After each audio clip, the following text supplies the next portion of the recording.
Welcome back to 760 Sports. I'm Eduardo Espinosa, and now we're going to talk about the NBA and college basketball with two special guests, both alumni of the Dan Patrick School of Sportscasting, Sam Guzman, all the way from El Paso, Texas. Sam, how are you doing? I'm good, Eduardo. How are you, man? Doing good as well. And Mike Warren. Mike, how are you doing? Good, Eduardo. Thanks for having me on, man. This is going to be a lot of fun, I can tell. We're talking about the NBA possibly coming back. 25% of assistants in the arenas, or just no fans at all, finishing it and possibly going straight to playoffs. What are your thoughts on this? This whole year has just been crazy. So many things have happened, and I remember watching the NBA that day when Rudy Gobert tested positive for coronavirus, and everything just went downhill from there.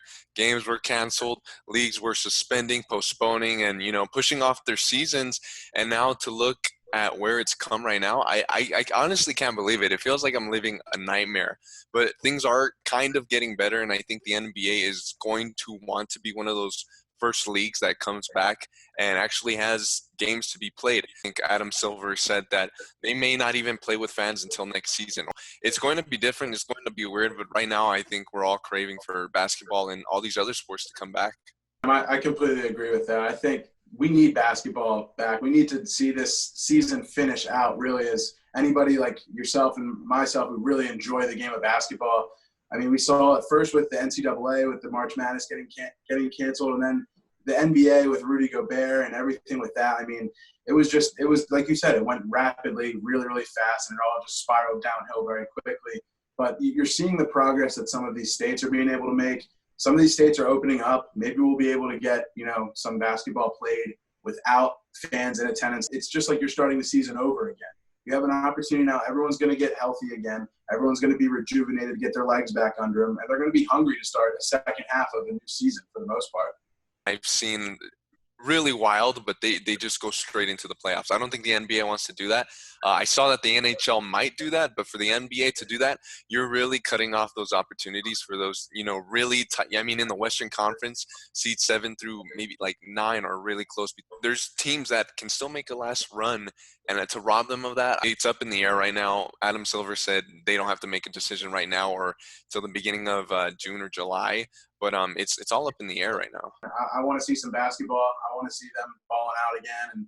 And I want to see if the Lakers are the real deal or if the Clippers can dethrone them and make who's going to be that powerhouse in the Western Conference, man. That's the one thing that just keeps on, hitting away at me is like what could have been with this Western Conference playoff picture. Another thing that was affected by this pandemic was the NCAA tournament. And this doesn't just affect the fans and the schools. It also affects the players that were looking towards getting drafted to the NBA. And we've seen the NFL, they pulled off a virtual draft. So what would you expect from the NBA's draft? And who would you pick as your top 3 picks for the NBA draft? It's a really, really good question. I think, when you look at this year's the NCAA season, there was no real number one team the whole year. In college basketball, there was upsets galore. Every weekend we were seeing a new number one team, it felt like, being crowned. And come Monday, there was a lot of talent spread out. We saw a lot of the top freshmen in the country. There was a lot of top-tier senior recruits from high school spreading their talent around, going to different conferences, going around different places. James Wiseman from Memphis, he had his season cut short with the financial situation and the thing with Penny Hardaway paying a loan for him and stuff along those lines. There was so much that happened in the NCAA season this year. It's weird to say, but it almost seemed like the canceling of the March Madness was almost going to happen. So many kids lost that opportunity to get drafted. There are kids who are solely drafted because of the fact that they killed it in the NCAA tournament and they helped their team make a run. The NCAA tournament is it's the biggest stage in college basketball, in college sports, in fact. The kids have the opportunity to shine and, increase their stock. It's just sad to see that we're not going to be able to witness these great performances that we would have seen this year in the tournament. So I can't wait till we get our first March Madness back next year, hopefully, fingers crossed. Who I think would go in the first couple of picks in this year's draft is James Wiseman first to the Warriors. I think he's the best one out of all of them. 7 feet, very big wingspan, can shoot it, can post you up a plethora of ways. just a really skilled player, and he can block shots for days. And then Anthony Edwards, second to the Cavaliers. I mean, they compared him to Zion Williamson at first. He's proven he's way more than a Zion. He can probably shoot and score a little bit more than Zion can. We'll see if that, at the NBA level, if that's the case, but his takeover ability is there. And then third, Cole Anthony to the New York Knicks. I think he'll end up back in New York. That's kind of his hometown. That's where he played a lot of high school ball before he transferred to Oak Hill. Obviously, we don't have the lottery, set in stone yet, but those are the three picks I think that, in my mind, will actually end up happening. You just looked at my paper, Mike. I mean, I swear, the same draft order, same picks and everything. As far as the draft, I think one of the best players in this draft isn't even in the NCAA. It's LaMelo Ball. Ever since I saw that high school mixtape of him in Chino Hills, I'm like, that one's going to be the good one. He's going to be the good one. Lonzo's good, but I think this one's going to be better. And I think he's on track to do that. Top 5, what team he goes to, I don't know. I have him interchanging between the Hawks. That'd be cool, LaMelo Ball, Trae Young, 2 new style point guards. The Timberwolves, D'Angelo Russell, and LaMelo Ball. I think that's a cool duo too. And then finally, I have him maybe going to the Knicks. I think the city of New York needs just a point guard, a good point guard that's going to light up basketball again in New York. So LaMelo Ball, James Wiseman, Anthony Edwards, those are my top 3 picks for this year's draft selection. Of course, there's other great talent, but I think everyone's kind of on a level playing field with the way this season went, as Mike mentioned earlier. You guys brought up as well the documentary that's taken everyone by shock, The Last Dance, featuring Michael Jordan and those historical Chicago Bulls. This past weekend was episodes 7 and 8. What are the takeaways you guys get from those episodes? Those were the best episodes of the docuseries so far. And then I just saw 7 and 8, and I rewatched it again because it was that good. Of course, there's still 9 and 10, but I think 7 and 8 just captured everything you needed to know about Jordan, from his fierce competitiveness to, the tragic story of his father dying, and how Jordan recovered from that, came back into the game of basketball.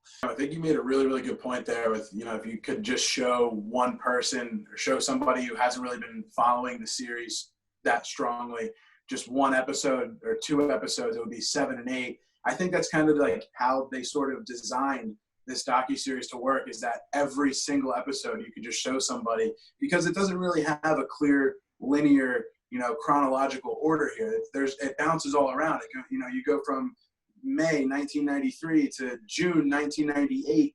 The one thing that I got from it was that they humanized Michael Jordan. They showed the tears, and I love the end of episode 7 where they ask him, like, do you think because of how competitive you were that affected how people viewed you as a person?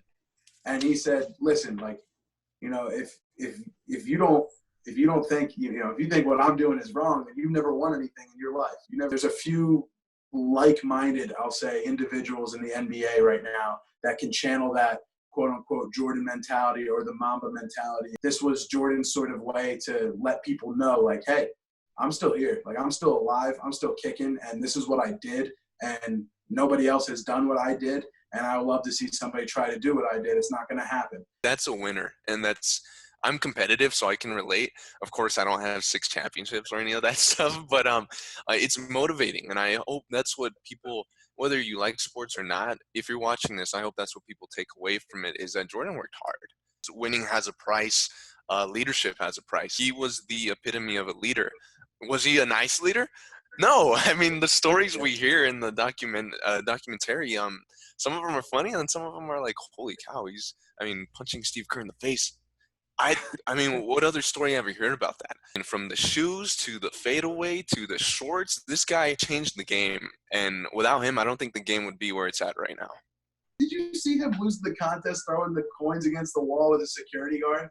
He was mad that he lost. He couldn't just win well. He didn't know how to lose well. And that was what made him such a great winner, is that he was sort of a sore loser, but that fear to lose, just drove him borderline insane. If Michael Jordan got therapy when he was a young kid, he would have averaged only 4 points per game in the NBA.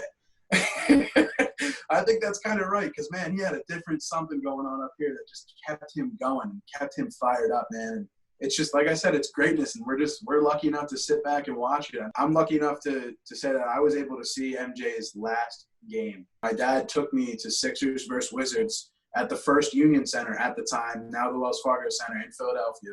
Like I was 7 years old, and I remember the game stopping, and he gets taken out of the game, and everyone, like, it just stops. No one is playing. Like, he's getting subbed out.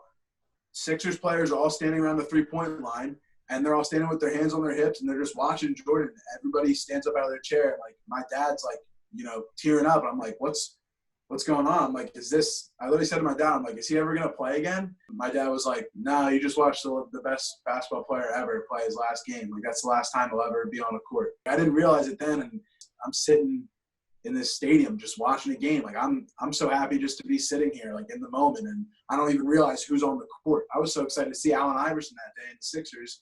I had no idea that Michael Jordan's playing his last career game, the best to ever do it. The timing of this documentary was perfectly, because not having any sports right now. And the original release date was supposed to compete with the NBA Finals. Do you guys think under normal circumstances, Jordan's documentary would have had the same impact as it does right now?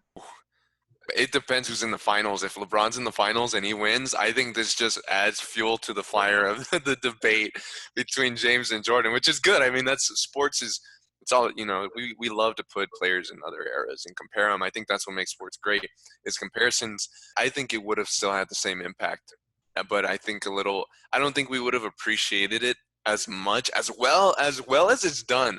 This documentary, I think it's going to be appreciated forever. I plan to show my kids this. They're old enough to understand because it's such a great documentary. And I think it's a perfect example of what you need to do to be a winner, no matter if you're trying to be a professional athlete or if you're trying to make it in your respectable business. Maybe we took sports for granted a little bit, but every week it's like it captivates you. It draws you in. There's certain aspects of it, and they get these little, tidbits of, it's not even the game footage. It's the pieces, hearing it from other people. It ties together so well. And I think that if it was in chronological order, it would almost like rock us to sleep. I think that the fact that they do jump around a little bit, and it keeps you modest. It keeps you like, okay, like, and it also shows you how good Jordan was. He had 2 3-peats. Let me know. Let me know when somebody else does that, man. Like that's just, it's insane. We've seen it in other sports, kind of like with the Yankees, but I mean, I don't know, man. It's greatness. It's greatness, and I'm happy to be a part of it, that we get to watch it. And I think that it really depends who would be in the finals. If LeBron's in the finals, I think it rivals it hard. This documentary was meant to put the LeBron bandwagon on notice. Like, hey, here I am. I'm still here. Like, LeBron's able to do what he does because I did what I did. Well, thank you guys for this. This was really fun. Hopefully we can repeat it in the future, and good luck in any future endeavors. Thank you, Eddie. Thanks, Eduardo. I appreciate it, man.